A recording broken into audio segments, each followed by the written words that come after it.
Latecomers will have to catch up. So welcome everybody. If you haven't been to this meetup before, it is a weekly meetup of, it's called AI Founders, but it's for people who have got a business in AI, people who are interested in AI, some researchers as well. We've had some people who are engineers at OpenAI and Google at some of the labs come by as well. And a little bit about me. I am Harry Verity. I started life as a tech journalist writing for the newspapers and about tech. These days, I'm an AI consultant, and I also work for G-Core. G-Core are like a data center provider and a GPU rental provider.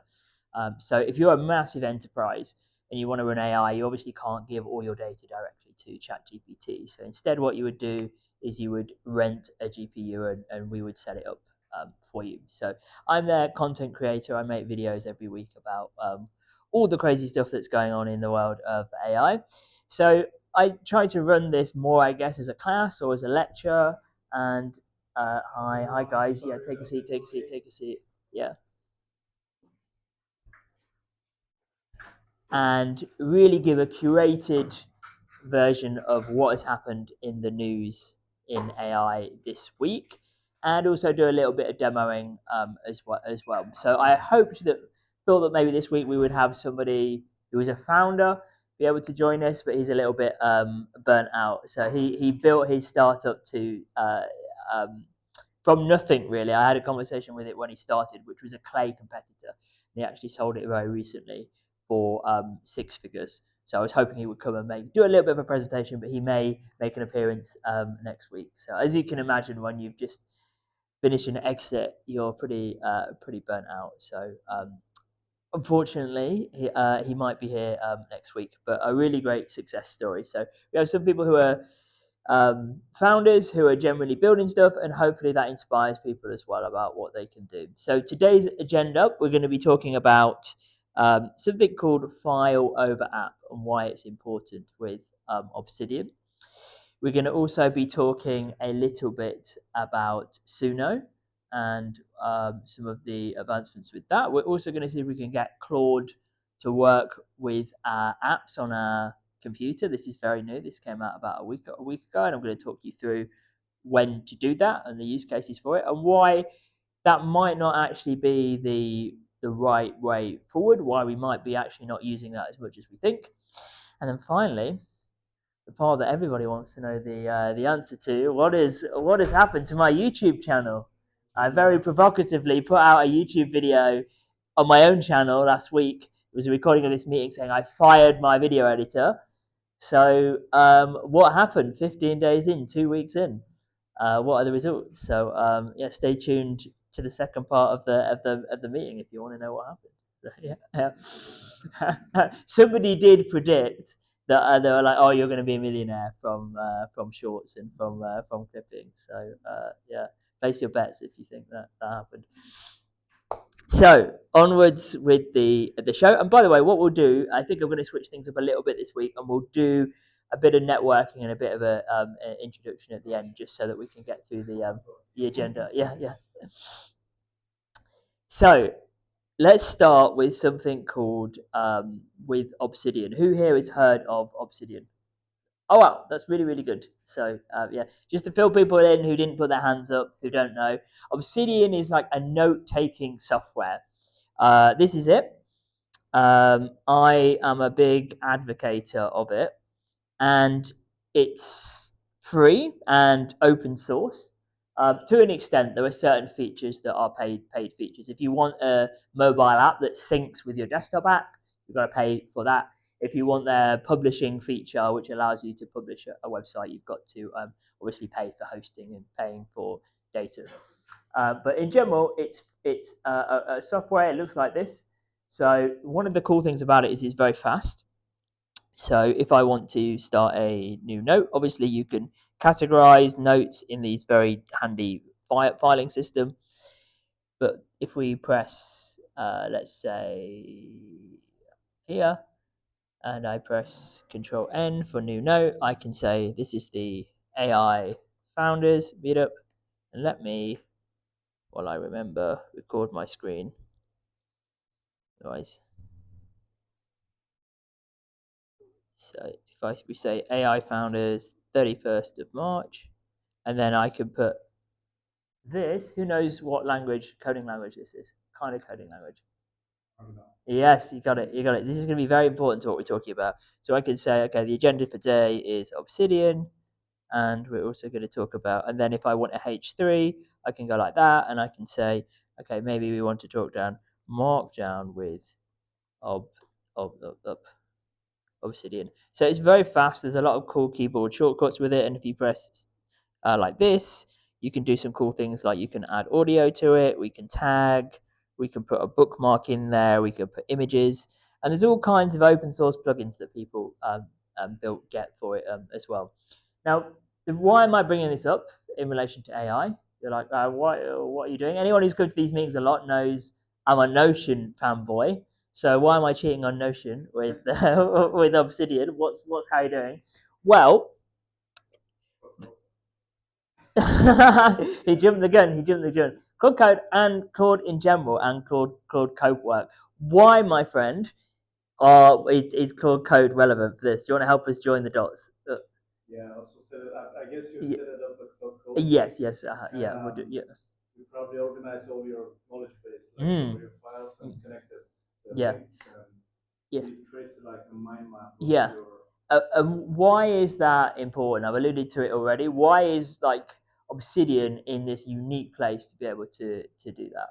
Because it's very structured data, it's very easy for the AI. Yeah, and what is it? What is it about the structure that's really good? Like similar to vector. Yeah, there's so many things. Absolutely, it's the fact that it's all in Markdown, and as we know, we took if you came last week to the last week's meeting, we talked about why AI systems love Markdown, and we compared Markdown to HTML and how providers like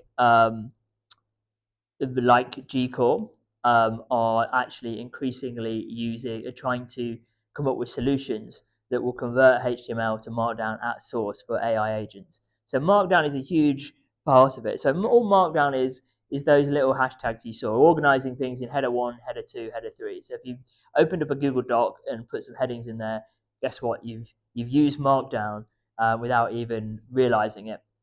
But it's also really, really smart because it's built on a philosophy that the founder opened called file over app. So, what does this mean? What does file over app mean? Well, if we bring up the blog post from the hi guys, yeah, take a seat, it's okay. So, we're talking about Obsidian, the note taking software, and how it relates to AI and Claude Code. Yeah.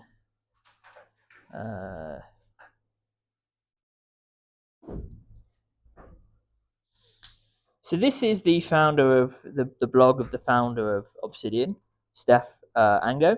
Because it's open source, he doesn't really make much money from it, I believe. So we're looking at file over app, and he has this whole philosophy. He's very active on X, on Twitter, called file over app. And what he's saying is, you should be able to arrange all of your files for a system in such a way that if you want to leave it, you can move it on to something else. So not only when you create a vault on Obsidian are you creating these connections and these like kind of mini hyperlinks in a kind of Wikipedia, there is also storing all of your files in a system that if you want to be able to import it to other places, you can. And if we go onto my local system and we look for my Obsidian Vault, you'll see it's organized very like this. It's literally just a folder. So it's a folder full of markdown files. And this is what's really, really important about it. Because if you want to use Claude, and any AI system, they love markdown files, and that's the type of file it uses. And it's arranged it in a really, really helpful context for you to be able to call in at any point.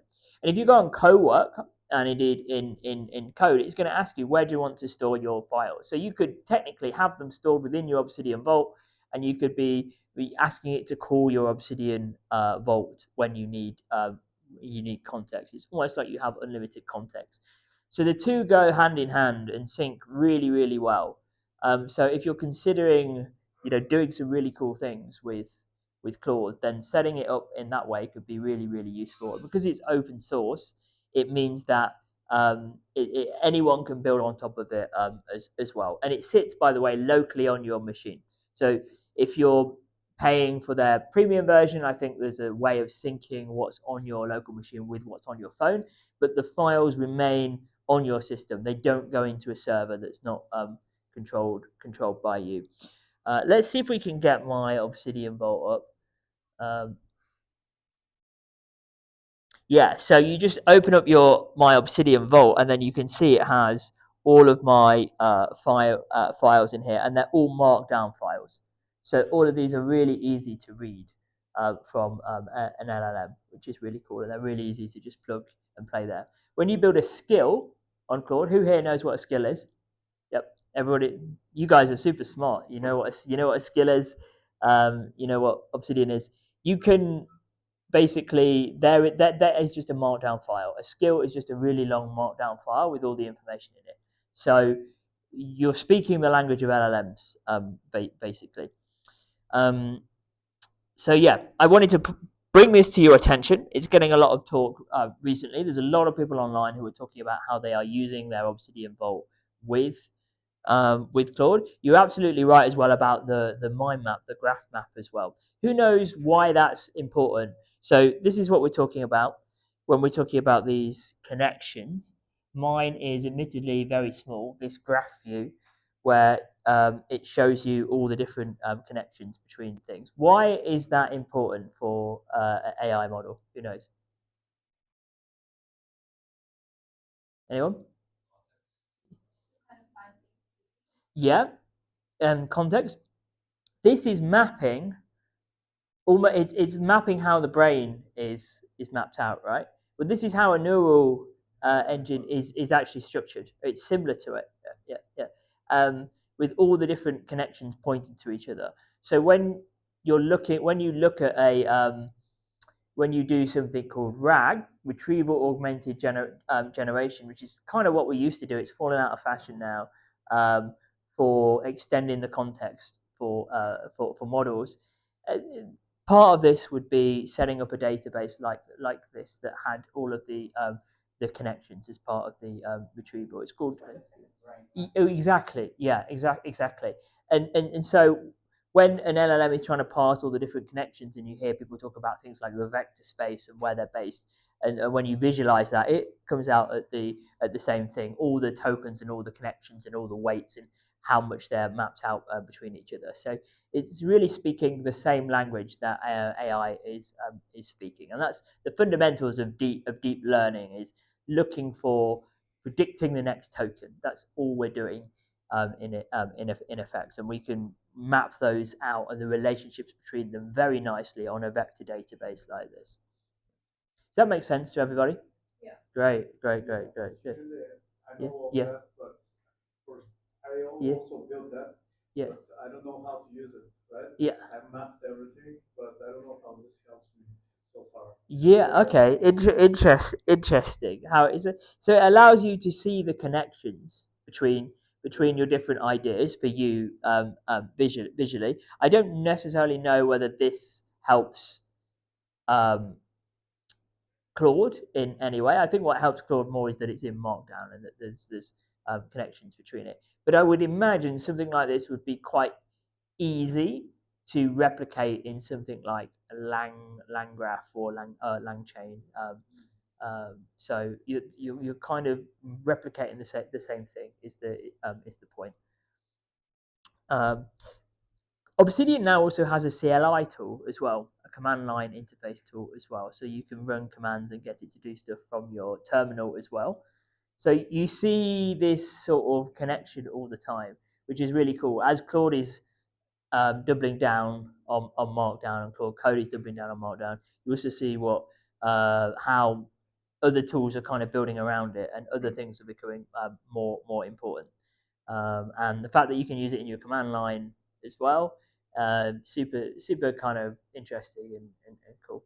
Is anyone here using a combination of Obsidian and Claude? Okay, you're trying with OpenClaw. Okay, what's your experience been with OpenClaw?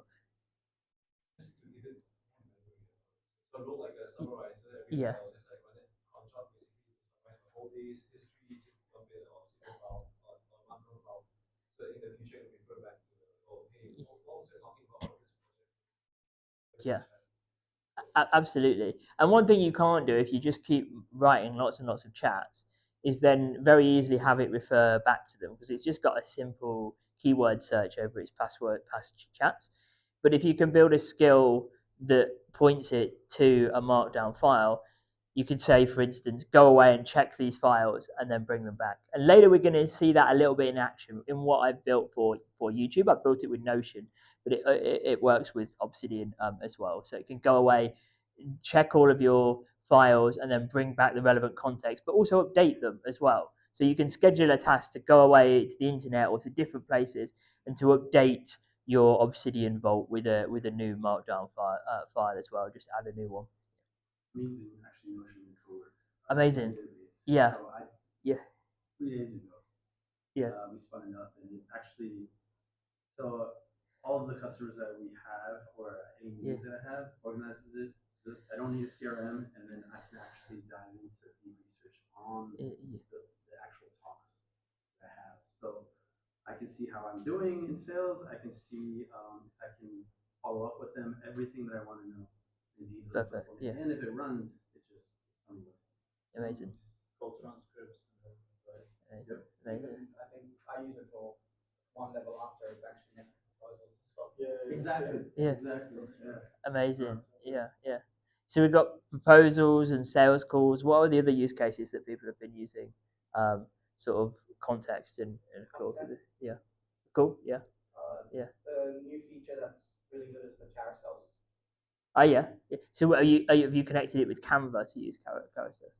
No, it Okay. actually creates it really well. Okay. So I've kind of set it up in code. Amazing. Yeah. And are you just pumping them out like as a scheduled task? Oh wow. Yeah. Difficult. Are you seeing much growth from it since you've started doing that, or is it just like a task that you're happy to have taken away from you? Yeah. Yeah. Okay. Yeah. Cool. Takes a while. Yeah. Cool. Yeah. Well, so this is Obsidian, and you see a lot of people talking about this, I think, online, and I think it's a useful thing to consider in your tech stack. And obviously, it's free. It's open source as well. So as we've said, it's got a huge community library of plugins. You can see my man. Yeah. Look at this. Yeah. Full house. Yeah. Pays to get here early. I know. Yeah.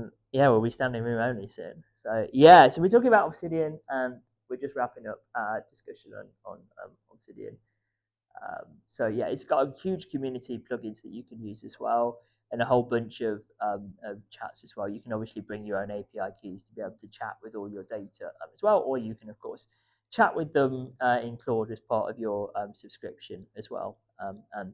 And of course, all the open source geeks love the fact that you can run Kimi 2.5 and Quen 3.5 B and stuff. So yeah.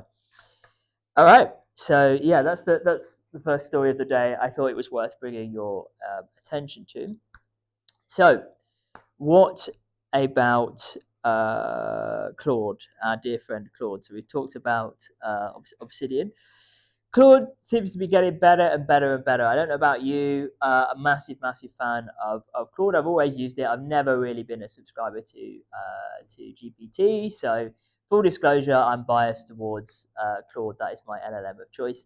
And the reason I love it so much is I just think that they're shipping so many new cool features every week, and not just any random features. Features that are genuinely trying to make people's work lives easier and better. I think it's noticeable this week that OpenAI have closed down Sora, which obviously burns a hell of a lot of compute if you're making a video generation model. We've had Mix, who is one of the engineers on Google VO1. He came to this meeting a few times, and he would always talks to us about the complexity of video generation models, and he's got his own text to video generation model now, and he had to go and raise 185 million US dollars to it's obscene amounts of money, just to get it off the ground. So a huge amount of complexity, and it seemed with this amazing tool, what did everybody do with it? Well, make Michael Jackson, fried chicken videos. So we've all seen that video. So they're closing it down. It seemed to me that they wasted opportunities on chasing these shiny objects, and Anthropic has been very, very central. They'd never had an image or a video generation model. They'd never attempted to start one. They don't have a voice mode. They've never played around with that. I think ChatGPT was trying to compete with Grok and have an over 18 adult friendly thing that they were doing. They were all chasing these shiny objects. I love the fact that Claude have never done that. They've focused solely on work. And one of the great features that they've launched this week is the ability not just to automate your Chrome browser, but also to automate any single app that sits on your computer. Which is amazing. So technically, it could go and use CapCut if you wanted and make you a video. It could go and do a whole number of stuff. Has anybody used that or had a go at using it? You've had a go at using it. What do you think of it? What's your honest opinion? It's pretty good. Okay, yeah. What have you used it for? What tasks? A lot of testing actually. Okay. I know Claude Code just released it today as well. Yeah. Well. So Claude Code can now access your computer as well. Wow. Yeah. Computer use just came out. Yeah. Claude, and then today they just released Claude Code. Oh wow. Okay. Yeah. I haven't seen that actually. So you're more ahead of the news than me. So, yes. Amazing. Yeah. So I think it's amazing. However, we've demoed the Chrome browser before. There is a limitation with it, which is that it is a very clunky way of doing things and a very token intensive way of doing things. Because what it's doing is it's going and screenshotting your screen, using that, feeding back on it, and then trying to map out and figure out where it should click next, like a very clunky robot. You imagine how intensive that is, and it's kind of like a backup. I see it as like something that you would do as a very last resort to see if it could work. Yeah. Yeah.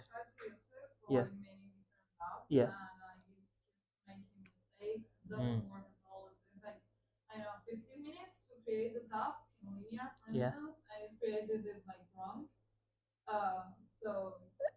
Yeah. Yeah. And how many tokens did you use when you did that? Did you find did you find that you were like kicked off your session? Do you have the pro plan or the max plan or the expensive one? Yeah, okay. So someone's jamming.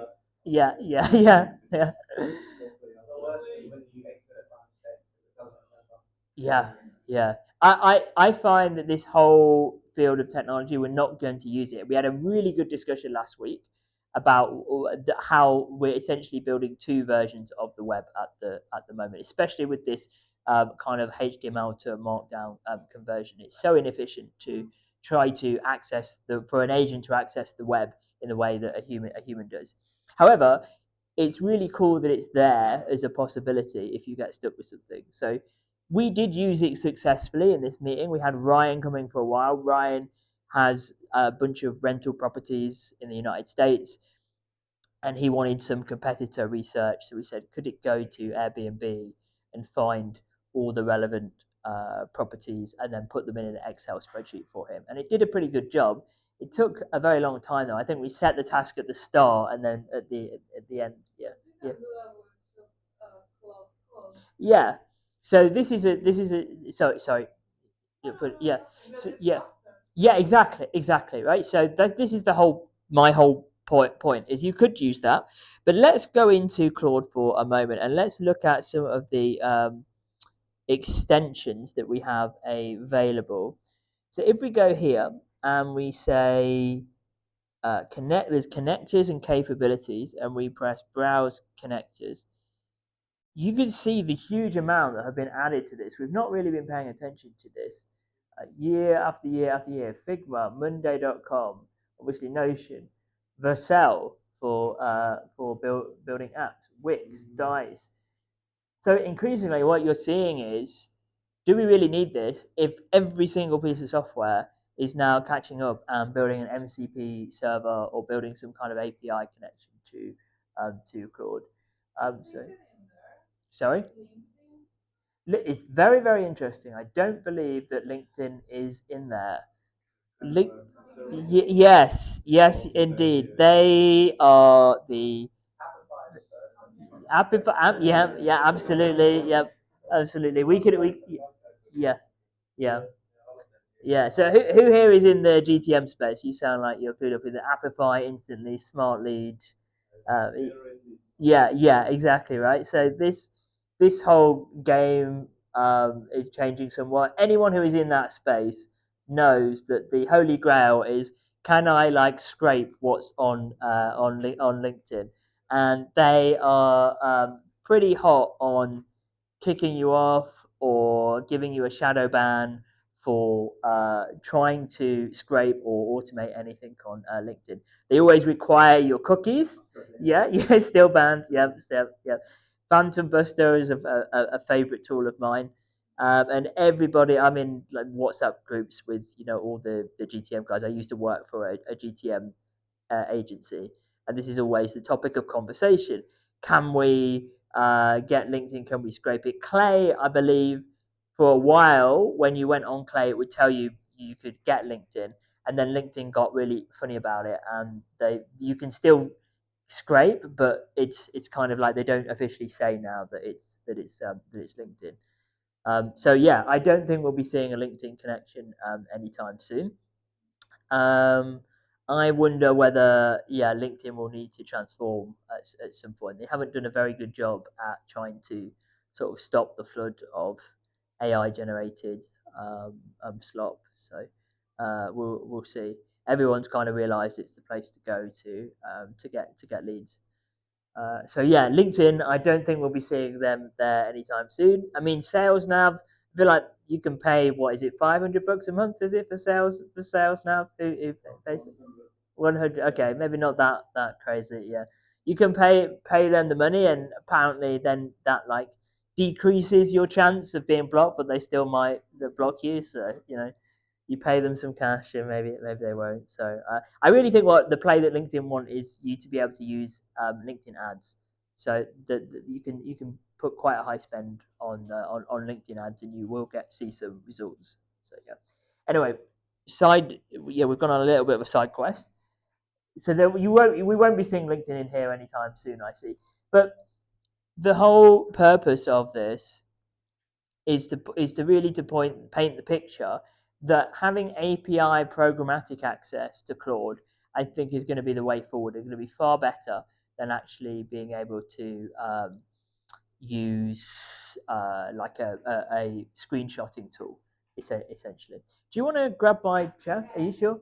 Are you sure? Okay, okay. Oh, appreciate you. That's that. Yeah.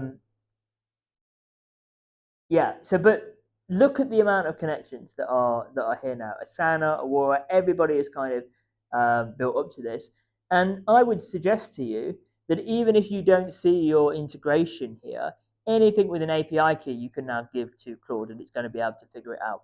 And there's an interesting conversation about, are we still going to need MCP servers? Was this maybe a hype cycle, and now an AI can just literally use the API and do an API call? So yeah, look at this. Zoom info is here as well. Should we see if Prospio? I know the one of the owners of Prospio. I met him in London, because I'm always messaging, being like, "Give me more credits. Give me more free credits." No. Interesting, isn't it, that Clay are here as well? So who knows Clay? Look at this. Everybody knows what Clay is. If I came in this room like a year ago and said, "What is Clay?" everybody would look at me like, "What are you talking about?" So one of the great success stories of the AI revolution, raised a huge amount of money. It's curious, isn't it, as to whether Clay is still going to be around, because now, look, you can go to Prospero, you can go to Apollo as well. instantly. Should we see if we've got an instantly one as well? So you can do a lot of what you can do in Clay directly from Claude Code now and from Claude Cowork itself, especially with scheduled tasks and stuff. So, of course, the game now is the fact that everybody can do this. So if everybody can do this, how are you going to stand out? How are you going to perfect the perfect message? So, yeah. That's what this guy. I don't know if you follow him, probably. Greg Eisenberg. Yeah, know him a lot. Yep. Yeah. Yeah. Preaching about that the SaaS model is dying. Everything will be just like a connector. Yeah. The AI and all the. Yeah, absolutely. We talked about that a lot. If you have a SaaS, it's very difficult to get a moat around it now. And I'm sure my friend Camille will talk if he comes next week to talk about his journey. But he built a Clay competitor that I use, and I spoke to him in the very early days when he built it.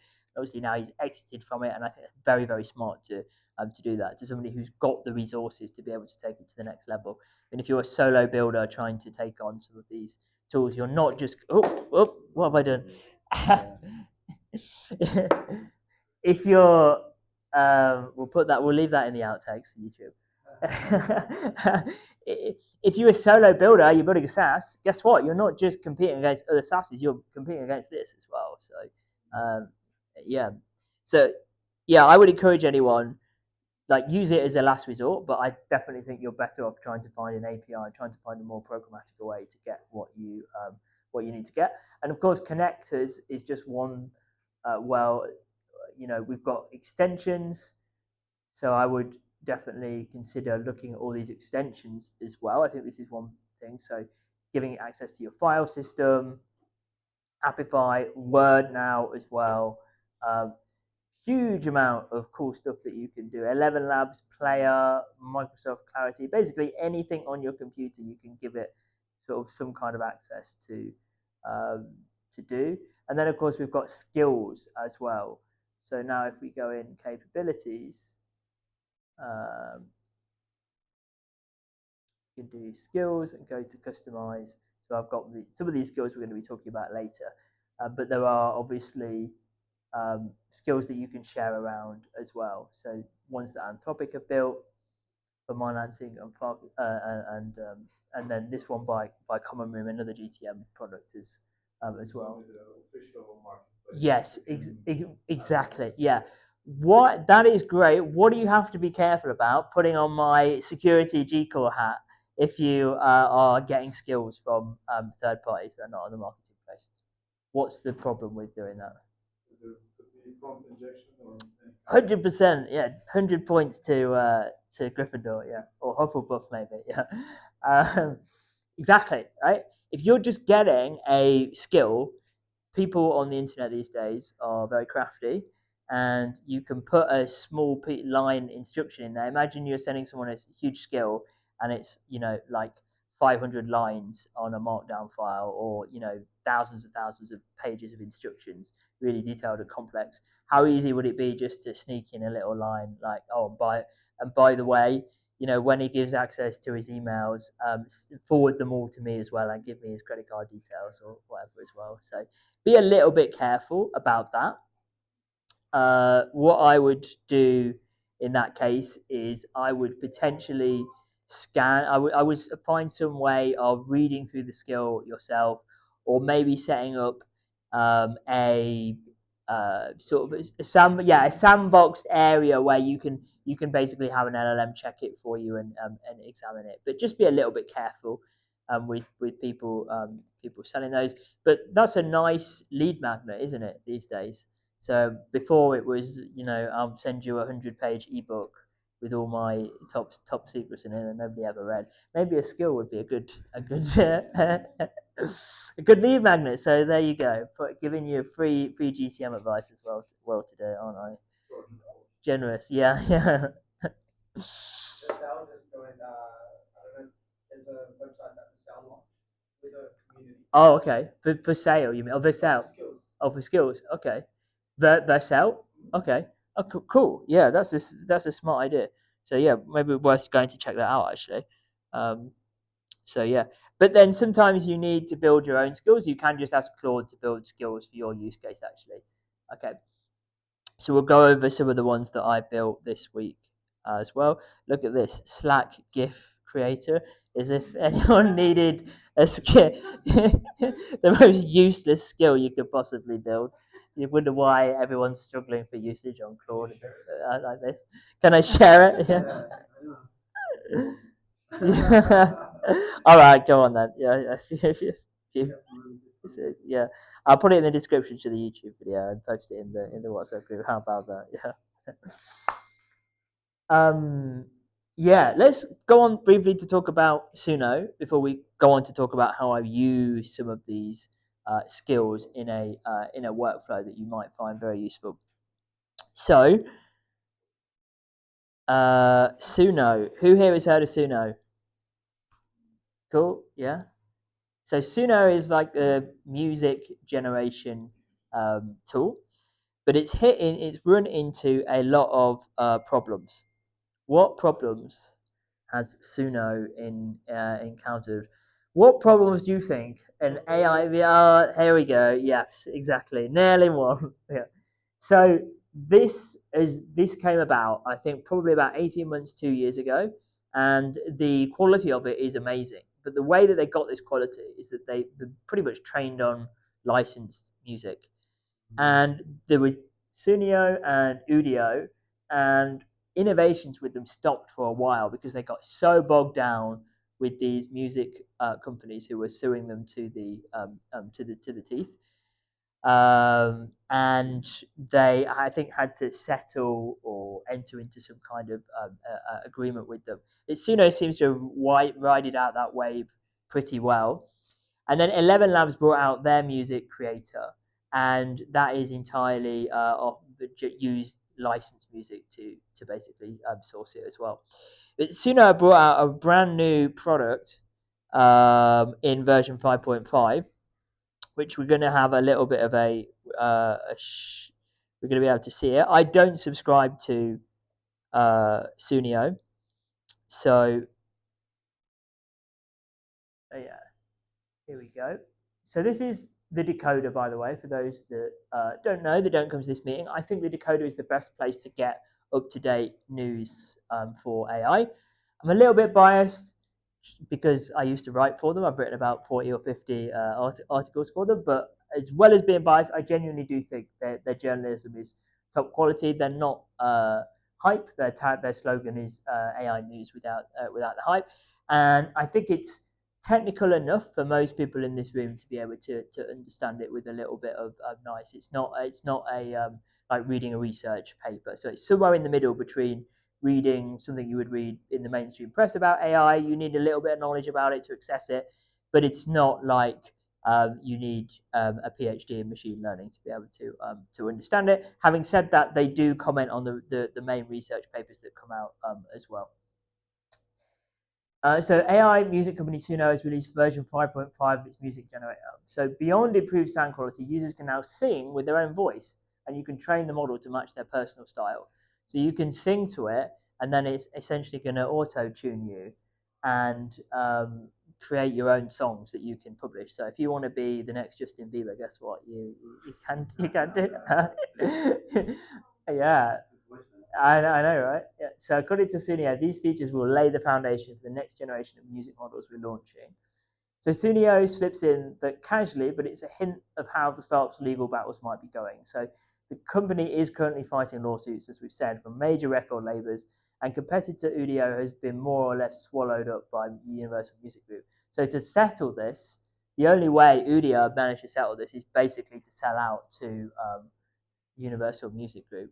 So it's really interesting, isn't it, that OpenAI bet the farm, we imagine, or we don't know for sure, on training on the whole internet, on all of this data, on things like the New York Times. New York Times are trying to sue them, I think unsuccessfully. I think it's making its way through the courts. I imagine it will settle at some point. And they seem to have gotten away with it. People have kind of accepted the premise that you've used all of the data on the whole internet. There've been some lawsuits. I think HarperCollins managed to take Anthropic to court and get some authors like a couple of grand each, which is nice. But Udio and the music generators have really been sunk by this. And while OpenAI and Anthropic seem to have the resources to be able to fight it and essentially just pay them off with money, the music generators the music companies seem to be succeeding in managing to bring down some of these guys. And obviously, their sort of raison d'etre was the same, which was like, we'll ask for permission later. We will train and train and train, put out this amazing product, get everybody to pay subscriptions for it, and then we'll deal with this problem later. It's too late after the horse has already bolted. But clearly now it's going to bite them on the ass. And Suno says Voices is the most requested feature from its community. It's available to pro and premium subscribers. So let's have a little bit of a watch and see what it can. Welcome to Suno V5. So obviously this is their promo video, so it's worth pointing out. We're not demoing it live. 5.5. This is our best sounding model, but more importantly, it is our most personalized model. We built V5.5 around the idea that the music that you create should carry something of you, your voice, your sound, your taste. Because V5.5 captures so much musical nuance and timbre, it unlocks 3 brand new experiences for the most expressive Suno experience to date. Custom models, my taste, and the one that I'm most excited to talk about, and you've been asking for forever, voices. That's right, you can finally make music with your own voice on Suno. Voices let you capture your own voice and use it to sing in your Suno creations. If you're a singer, you can use your voice in your music wherever you are.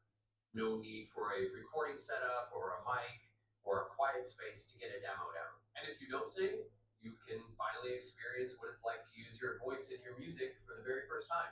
It unlocks completely new creative experiences. Let me show you how to set it up. You can upload a clean acapella if you have one, select a track from your library, or record right here in the app. You can even upload a song that has music in the background, and Suno will run a stem split and isolate the vocals for you, but you're going to need between 30 seconds and 4 minutes of audio for this to work. For this demo, I'm going to use this large condenser mic to capture my voice. A good microphone does help, but your built-in mic on your devices should work just fine. Just make sure that you're in a quiet environment where you don't have any people talking in the background or traffic or something like that. To get started, I'm going to sing a song that I made on Suno just because it has a really wide vocal range and is perfect for this.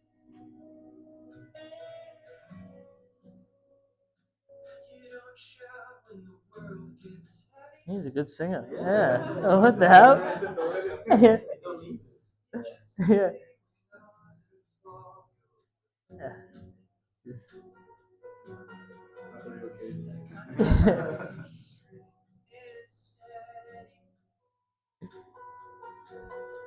Teaches me there's more than one way.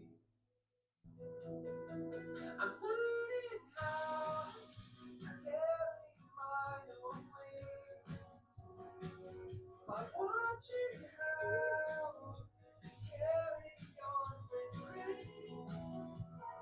All right, so on this screen, you can keep the parts where you feel like it sounds like you the most. You can use these sliders on the side to crop things down. We know that your voice is deeply personal. You've spent your entire life with your voice, and we take that incredibly seriously. So that's why we've built in a strict verification process into this feature.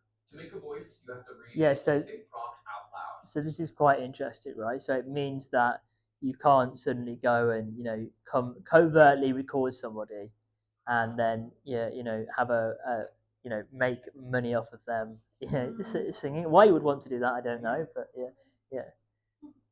Then cross-checks your speaking voice with the singing voice you uploaded to ensure that the voice you are submitting is actually yours. We're doing this to make sure that you stay in control. Voices are private and only accessible to you, and you're the only one that can create using your voice. I just need to read this prompt to verify my identity. Sing a joyful song beneath the shining stars. And let's name this Voice 1. Once your voice is verified and saved, it gets loaded right into the create form, and then you just add your lyrics, type in your style, and hit create. A few more things on voices. You can make as many voices as you want.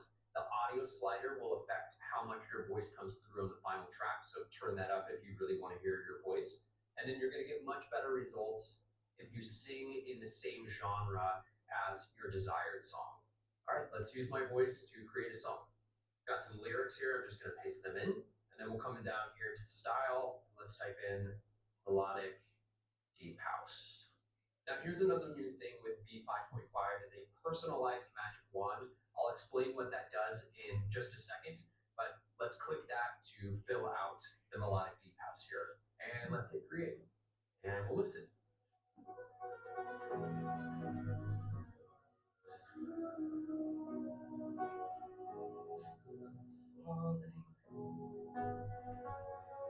There's my voice.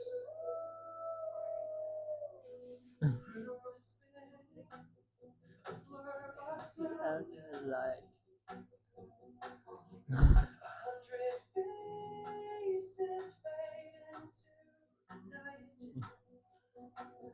There's a pull of magnetic kind of grace, drawing my eyes directly to your face. It's physics, it's magic, it's something. I think that's our internet connection that we've lost. Oh. There we go.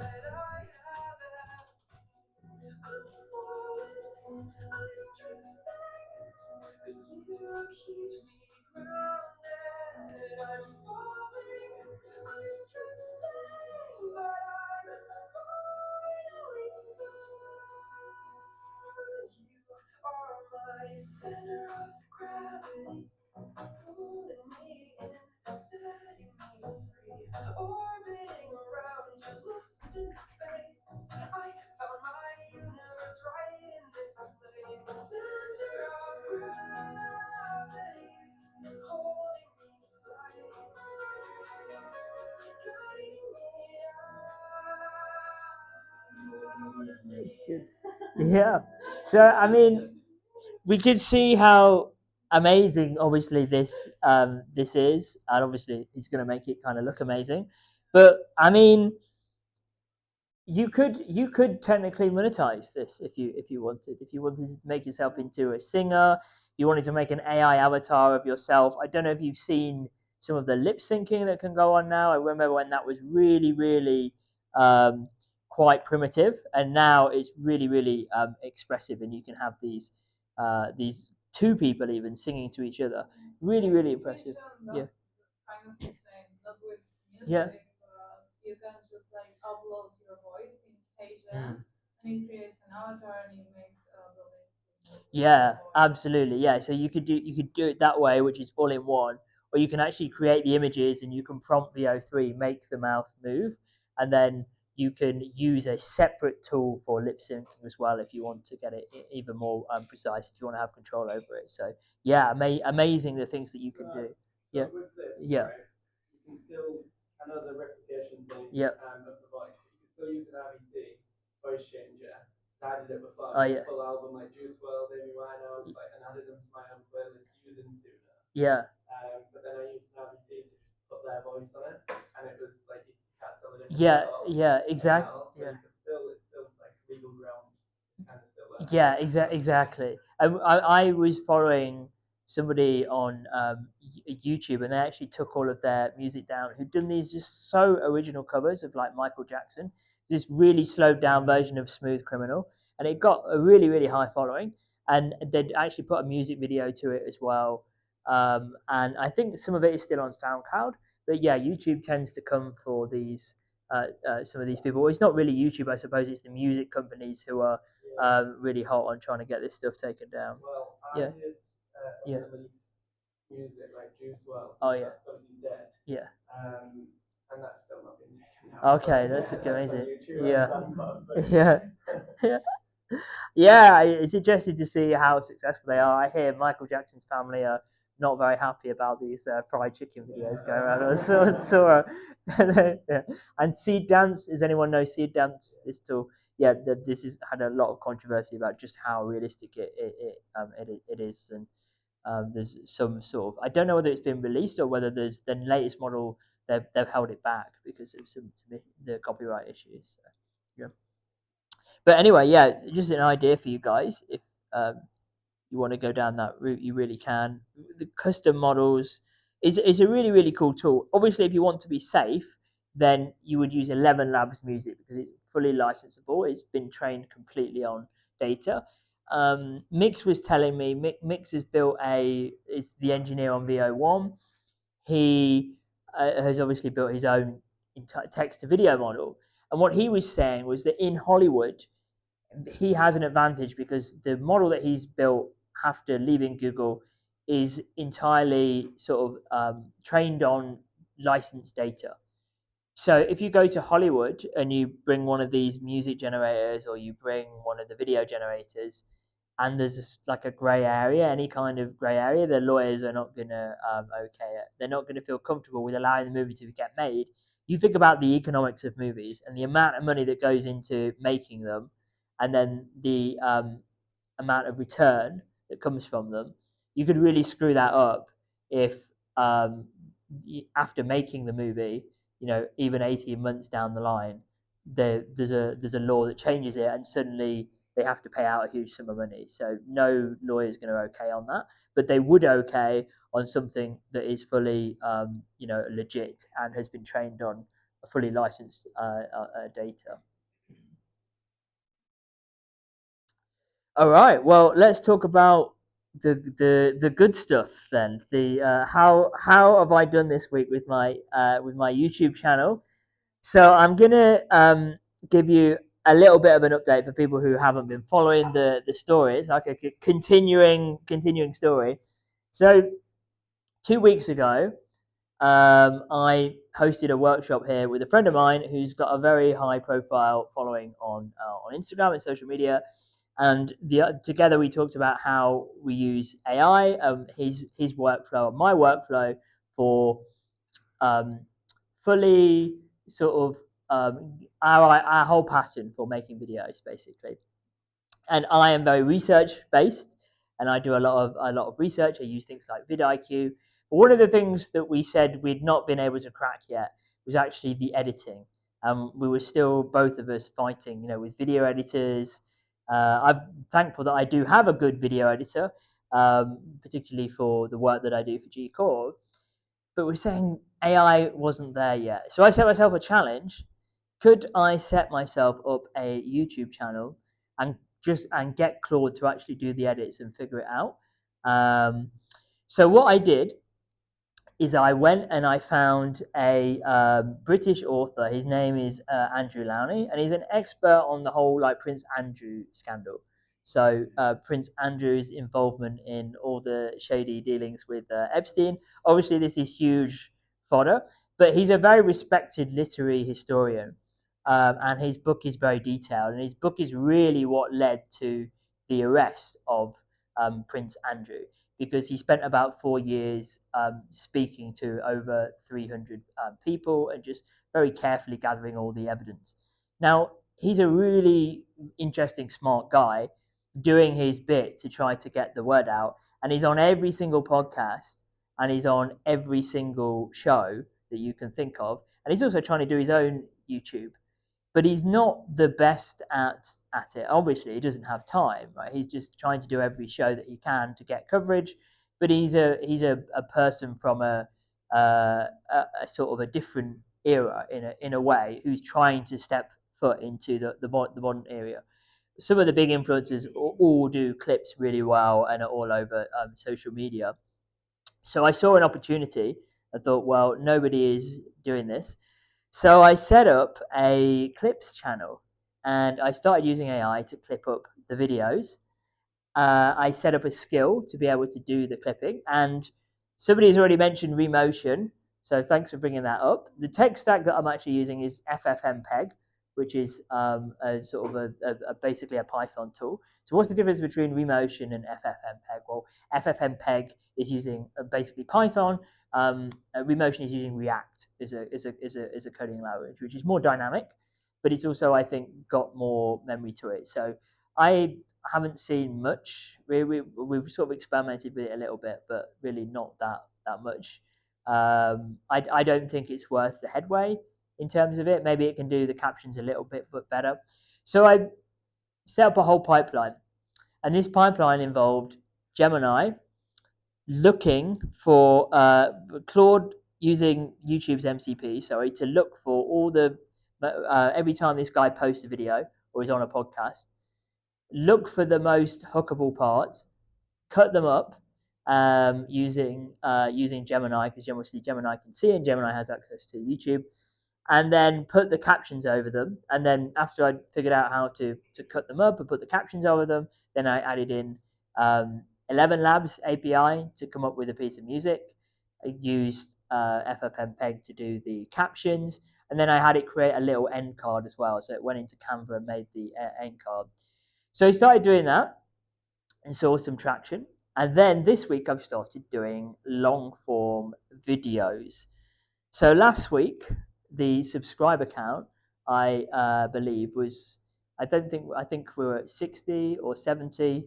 What are your thoughts? Where do you think I am this week? Yeah. I think yeah. So the answer is good if it surprise you. So this is entirely Claude that has done this. So this is the channel. It is by far the most successful thing I've done in 15. We've hit monetization. This video 25,000 views. This one is going to pass 100,000 views tonight, and we've got over 1,000 subscribers, which is what you need for monetization in 15 days. And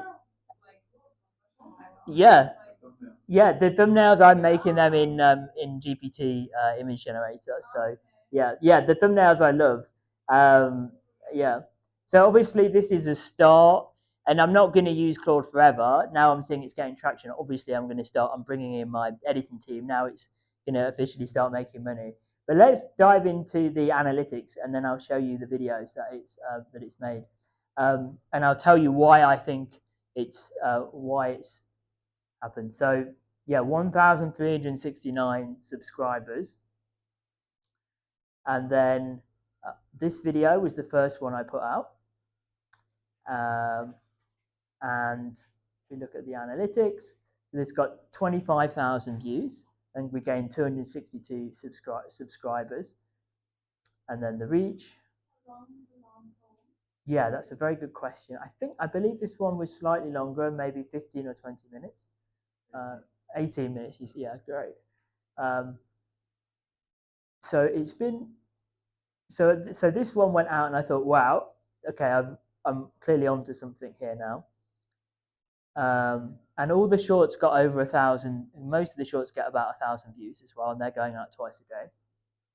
But they're doing nothing compared to the long form. So then I put out this video. I thought, okay, this is working. People love Prince Andrew. Let's go all in. Let's do a Who Killed Jeffrey Epstein, right? Let's just go for it, right? Yeah, yeah. And what happened? 18 only, right? Because obviously he's talking about suicide and people killing each other and what have you. So down ranked, and so I was like, well, is it because I've been down ranked, or was this just generally a fluke and this one's not scored well? So then I got back on my horse and I had a chat with my project, and they said, okay, well, this is what's trending at the moment. Everyone wants to know about, is the king involved in all of this, and is he corrupt as well? That's what's trending at the moment. And Jeffrey Epstein is actually trending down month on month, of course, with the war in Iran. Everyone has forgotten about what's going on with him. So I thought, okay, cool, let's go for it. So then I put this one out, and it has been remarkable. Almost 100,000 views. 1,000 subscribers, and for 2 days. So it's still growing. It's grown this afternoon. So I expect we'll pass 100K. We've already, on this video alone, got enough watch hours and subscribers now for monetization. So I thought this would take 3 to 4 months, and it hasn't. It's taken 2 weeks. So I'm shocked. Yes. Yeah. So what have been my? Let's talk about what have been my learnings from this before I show you the videos. And obviously, the tech is the most important thing. My learnings have been the topic really helps. The authority really helps. I reached out to the guy, Andrew Loney, and I said, do you mind if I do this? I thought, do I really want to go down this route and do this? And then he's trying to block all my videos because he doesn't want me to do this. So I thought, I'll put a couple out, reach out to him. And they said, yeah, that's totally fine, so long as you do 50-50 on ad revenue. And I thought that was a fair deal. And I said, I went, okay, 50-50, but after my costs, after all my editing costs first. So they agreed it and said, okay, cool. So we've done that, and we said sponsorship and anything else will be another conversation. So maybe I'll negotiate myself a better deal on that. But my what was my reason for doing this? It was literally because I just wanted to learn more about YouTube. I remember what I said, which was that I do YouTube is a living, right? I make videos for G-Core. The arrangement I have with them is obviously they pay me for videos, and I'm pretty embedded in their company. I was like, let's do a side channel just to learn and to see what happens with minimal investment. And obviously now I've put it out there, and I did a lot of thinking, and I was like, why has this happened? I definitely think it's the topic, and I think it's the topic, it's the keyword research, the thumbnail, and the whole packaging. I think the packaging is the most important thing. And so I think that my learnings have been, instead of just like going out there blindly and saying, I want to do a video on this, why don't you reverse engineer it? Try a channel, try something with an idea that's quite unique and quite original. Get the packaging right, not worry too much about the editing, especially now Claude can do most of it. Just put it out there, get data, see what happens, double down on the data, run it for like 2 or 3 weeks, and then if it's picking up, go with it. If it's not, then just kill it and go to something else. That seems like a better way of attacking it, rather than trying to stay consistent for 6 months and hope that it grows. So yeah. Yeah, really good idea. So really good question. So by keywords, you could do two things. You can go to vidIQ. This is going to give you granular data about what is trending month on month. So it's going to tell you a bit like SEO. This keyword, more people are searching for it, but there's quite a lot of high competition. There's quite a lot of videos on this. So if we pick any topic, right? So if we go to keywords, let's say, okay, barley. Is barley trending up or down? How many people are searching for it? Obviously, a very high competition, and we can see 700,000 search volumes. That means on month, about 700,000 people are searching for this. So this gives you two pieces of information. One, this is a popular topic that people are talking about. Two, but a lot of people are making videos about this. So what you want is in an ideal scenario, you want really high volume, but very low competition, because that means loads of people are really interested in this topic, but like nobody is making videos about it. Yeah. So doing that can be super helpful. So then it gives you related keywords. So we can see, okay, well, this is very high, 71, but barley boat capsize has medium competition, but is very low. So that could be a good one. So if you were to make a video again about boats capsizing in Bali, and you wanted to jump on that whole kind of scandal, then maybe that would be something to do. If you wanted to make a really nice positive video about Indonesia, which I would encourage you to do, not to make scandal videos. Indonesia best food, Sabrio best food, street food. So this is a great starting point, and then you can use YouTube's MCP as well to actually go in and do some work with you. So hope that answers your question about keywords. Yeah, try to do it in the video and in the description if you can. I try not to force it. So it's like you have all these data points, then you have to get it right. Like I'm gonna try not to like bend the the title so much that like people are not going to click on it or want to look at it, because that is obviously counterproductive. So I would put it in the description. So I would try to get a middle ground between that and also creating a title that people actually want to click on. There's something called the curiosity gap, which is where you have a title and then you put something in the thumbnail which makes people think, what are you talking about? So I'll give you a good example of this. And I'll talk about some of the challenges as well. So this is a video that is going to be going out tomorrow. So it's called "We Read Your Wildest Prince Andrew Comments." And then I don't know if you can see this thumbnail. Let's see if we can put it full screen. Does anyone know what this is a reference to, or is everyone thinking, "What the hell?" Yeah, but why? Does anyone know the specific reference? Yeah, you do. Yeah, you've been following the scandal behind the scenes. Yeah, yeah, yeah. Well, go on, explain why the teddy bears? Yeah. No. It's a very specific thing. One of his personal protection officers gave an interview to a some outlet years ago, like 18 months ago, and said that Prince Andrew allegedly had something like 60 or 70 teddy bears in his apartment at Buckingham Palace, and they had to all be put back in the right order, otherwise he would go absolutely like spare and start cussing. And the maid had to put them back in the right order, to the extent that there was then a laminated card with the right order that was in his drawer for them to be put back, which was a story shown to show the craziness of it. So I did a. Oh, are you okay? Yep. So I did a comment. I've done a reaction comment video in the studio because if you look at the comments to the videos, they have over a thousand comments, and one of them was we should sell off. We should have an auction, and we should sell off Prince Andrew's teddy bear collection and use the money to fund women's charities, or and he should go and pick litter on the street or something. It's just a really funny comment. So I put it in the reaction video to some of the comments and thought it made a really interesting thumbnail. So I don't know. We'll see if, like, obviously this is a channel about Andrew Lowney, so one would imagine people who've subscribed to it have more knowledge of the scandal than you guys here and might pick up on it. And those that don't will be like, "Oh my God, what's this about? Teddy bears? Well, this is weird." Prince Andrew. So we'll see. We'll see how it does. And then if you look at the other thumbnails, we can look at them as well. This one I thought was particularly great.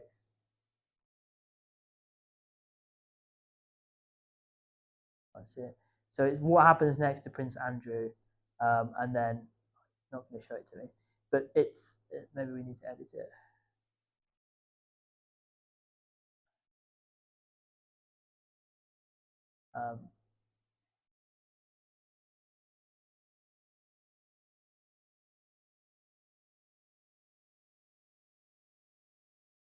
Um, oh, you can't trust it.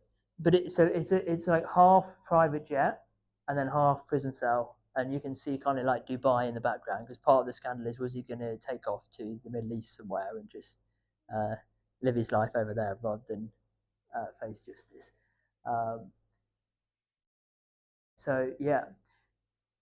So if you look at the comments that we've had on some of these as well, so this one, 1,498 comments, and people have written entire paragraphs. So I've touched upon a topic that people are really invested in and sort of furious about, and have a lot to say about. And this one got 288 comments as well. And that I think is one of the things that is creating this hype, is that people are not coming to just watch the video, they're coming for a space to actually vent and to express their opinion about the royal family. A lot of the viewers are 65 and older in America, and in the UK and across the Commonwealth realms. So they're older people who would read like tabloidy newspapers, who are now consuming YouTube. That, by the way, is also one of the highest click rate monetizable audiences on YouTube. You get paid more for them because they're older, they have more money to spend than you do for, say, making content for 18-year-olds. So yeah. Yeah, yeah, yeah. I've done some basic research. Yeah, I think you would on a video to. So there are going to be three sources of revenue, right? There's going to be affiliate links, which are set up already. Obviously, ad revenue, and then eventually sponsorship when I have enough subscribers as well. So the ad revenue, I think you could. I think on a like a 300,000 video, it would be somewhere between 2 and 3 grand. I think. So if you can put three of these out every week, then it's decent money. The answer is I don't know at the moment. Though I haven't. We've crossed the threshold. But it takes them a few days to validate all the data, and you actually have to apply to YouTube's partner program. So we'll see. So isn't it funny that like someone made the offhand comment as they were leaving? Yeah, you're gonna be a millionaire offshore, so I'm gonna go and do it too. And that was the yeah. Will you still be here? Of course. What do you take me for? Yeah, yeah. The book. Oh yeah, there's been no revenue from the book. There's been some clicks through. So that's something that I want to look at as well. How you increase that. I thought I would be making at least some money from affiliate revenue by now. But if you're getting nearly 100,000 views on one video, and only like 3 or 4 people have clicked, and nobody's actually bought the book, then yeah, I wonder how you could increase that revenue. Yeah. I met a couple of days, well, like 3 years ago, these two Canadian guys. Yeah. They were doing about 45 grand a month. They were showing me all the YouTube revenue Yeah. through this as well. Yeah. Like 20 different channels. Yeah, that's the moat as well. So there's another thing, a challenge that's potentially coming up, and I want to talk to you about how I've solved it. YouTube are increasingly clamping down on these like production lines of these so-called faceless channels, right? Because there's a lot of people who every single day they're pumping out a new video, and it's literally basically a notebook LLM generated slideshow with a voiceover over it, and it's entirely done by LLMs, and they're not really involved in it at all.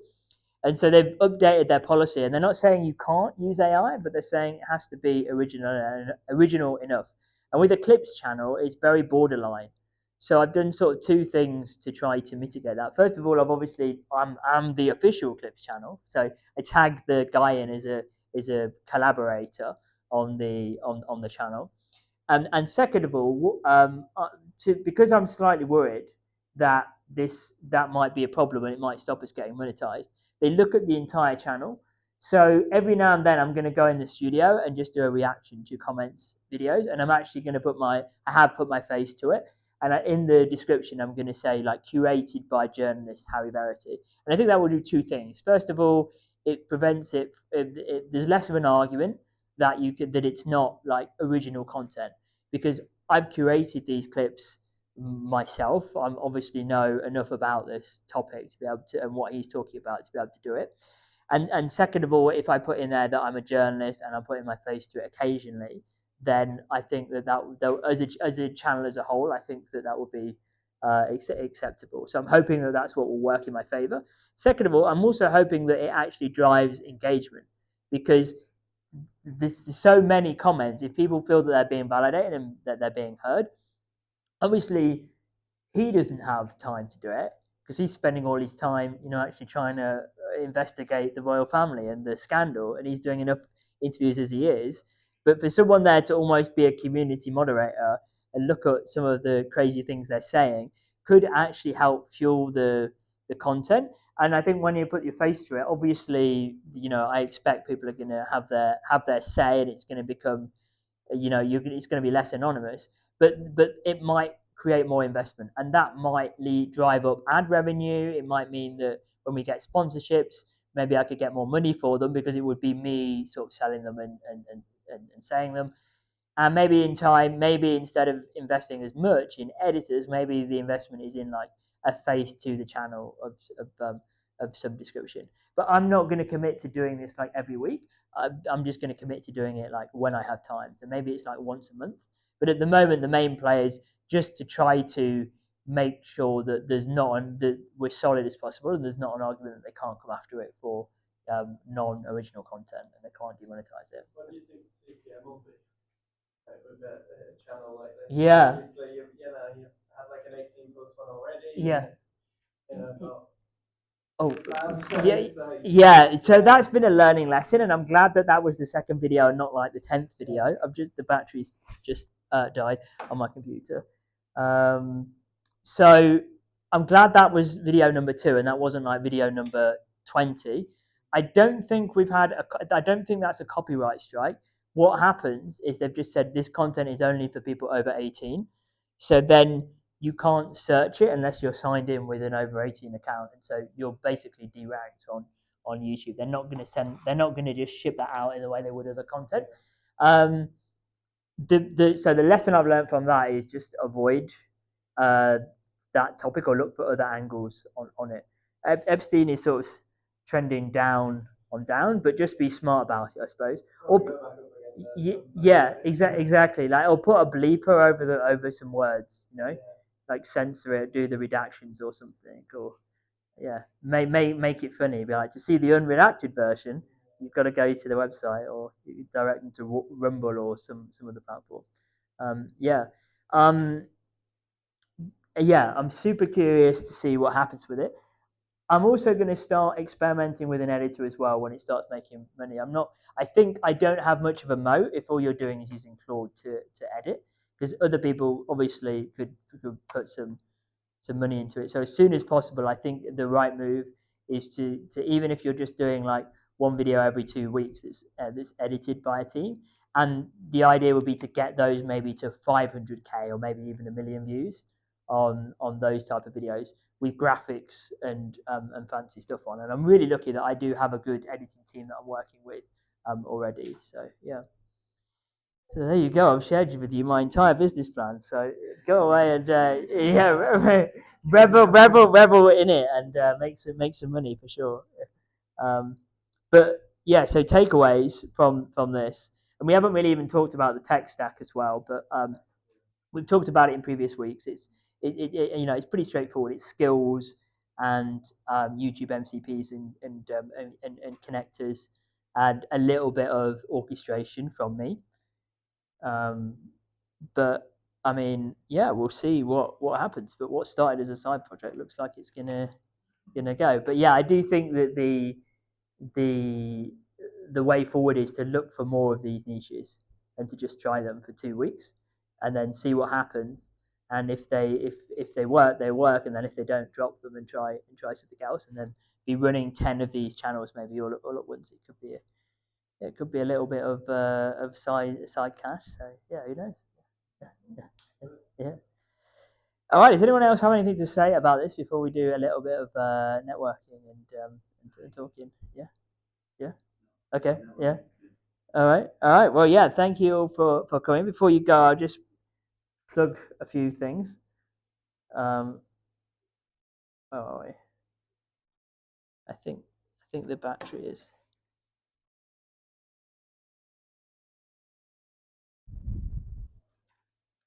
completely. Yeah. So if you want to follow me on YouTube, you can. You can also follow the G Court official channel. I make videos for them every week. The G Court official channel is slightly more technical. So if you're really interested in data center economics, what's going on really at the cutting edge of AI, definitely check that channel out. If you are more of a beginner and you just want to kind of learn about AI, definitely go on my channel, which is just Harry Verity AI Consultant, and you'll get the this meetup and some of the meetings from the past as well to catch up on as well. So hope you found this very valuable, and yeah, we can have a little bit of a chat and a little bit of a networking session. So yeah, thank you. Yeah.